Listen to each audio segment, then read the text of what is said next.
क्या आपने कभी सोचा है तुलसी माता को भगवान विष्णु की प्रिय क्यों कहा गया है? उनकी पूजा हर व्रत और कथा में क्यों अनिवार्य मानी जाती है? और उनका जन्म आखिर कैसे हुआ था? आज हम सुनेंगे कार्तिक महात्म्य का 9वां अध्याय, जिसमें नारद जी बताते हैं तुलसी देवी की उत्पत्ति की अद्भुत कथा, जो भगवान शंकर, इंद्र और बृहस्पति से जुड़ी है। जय श्री हरि।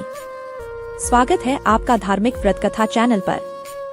हर अध्याय की तरह आज भी हम सुनेंगे एक पवित्र कथा, जिसमें छिपा है भक्ति, विनम्रता और ईश्वर कृपा का गूढ़ संदेश। तो आइए भावपूर्वक सुनते हैं कार्तिक महात्म्य का 9वां अध्याय। ने श्री हरि कृपा से लिख रहा 9वां अध्याय का सार। राजा पृथु बोले, हे श्रेष्ठ मुनि नारद जी, आपने बताया था कि भगवान विष्णु तुलसी की जड़ में निवास करते हैं और उस मिट्टी का पूजन अत्यंत पुण्यदायी होता है। अब कृपा करके यह बताइए, तुलसी कहाँ और कैसे उत्पन्न हुई?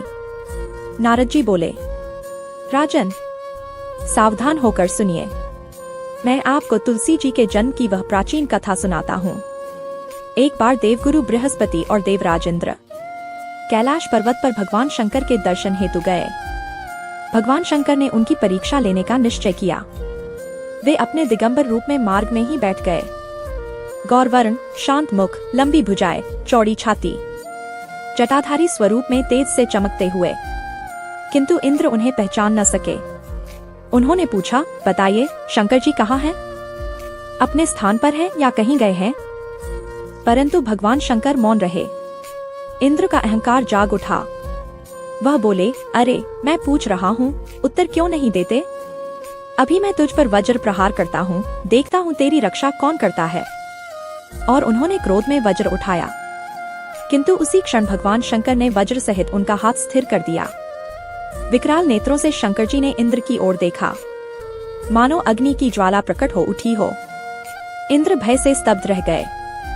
बृहस्पति ने यह दृश्य देखा तो समझ गए, यह कोई साधारण तपस्वी नहीं, स्वयं भगवान शंकर हैं। वे तुरंत झुक गए, दंडवत प्रणाम किया और अनेक स्तुतियां कर शंकर जी से क्षमा मांगी। तब इंद्र ने भी कहा, हे महादेव, हे दीनानाथ, कृपा करें, मेरे अपराध को क्षमा करें। बृहस्पति की प्रार्थना सुन भगवान शंकर बोले, मैं अपने नेत्रों से निकले क्रोध को कैसे रोकूं? बृहस्पति ने विनम्रता से कहा, भगवान, भक्तों पर दया करना ही आपका स्वभाव है। आप अपना भक्तवत्सल नाम सार्थक कीजिए और इस अग्नि को कहीं और स्थापित कर दीजिए। भगवान शंकर मुस्कुराए। उन्होंने कहा, हे गुरु बृहस्पति, मैं तुमसे प्रसन्न हूँ। तुमने इंद्र को जीवनदान दिलवाया है। अब यह तेज इंद्र को हानि नहीं पहुँचाएगा। ऐसा कहकर भगवान शंकर ने अपने मस्तक से अग्निमय तेज निकाला और उसे अपने हाथों में लेकर क्षीर सागर, दूध के समुद्र में डाल दिया। फिर वे लीलाधारी भगवान अंतर्ध्यान हो गए। इस प्रकार इंद्र, बृहस्पति और शंकर तीनों अपने अपने स्थान को लौट गए और वही दिव्य तेज आगे चलकर तुलसी देवी के रूप में प्रकट हुआ। तो यह था कार्तिक महात्म्य का 9वां अध्याय, जिसमें हमने सुना कि भगवान शंकर के मस्तक से निकला तेज कैसे क्षीर सागर में स्थापित हुआ और वहीं से प्रकट हुई पवित्र तुलसी माता, जो आज भी भगवान विष्णु की सर्वप्रिय है।